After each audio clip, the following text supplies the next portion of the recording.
মিটাস যারা হচ্ছে যে এই যে কমেন্টে গালি দেন তাদের উদ্দেশ্যে একটা কথা বলি, ভাই আপনারা এই যে আজে বাজে কমেন্ট করেন না, আজে বাজে গালি দিয়েন না। আপনারা এরকম ভিডিও বানান, ভিডিও বানিয়ে দেখেন, আপনারা পারেন। হ্যাঁ, আপনারা অন্যের বিষয় নিয়ে সমালোচনা না করে আপনারা এরকম ভিডিও তৈরি করেন, এরকম কন্টেন্টগুলো তৈরি করেন। কেমন লাগে অবশ্যই কমেন্ট করবেন।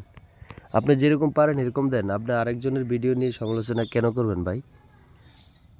আপনি পারলে আপনিও করেন। আপনি কি ভিডিও বানান, এগুলো হচ্ছে না ভাই। আমি যেরকম পারতেছি এরকম বানাইতেছি, ঠিক আছে? আপনি আপনার বিষয়টা মাথায় রাখেন, আপনি আরেকজনের বিষয়টা মাথায় রেখে লাভ নেই।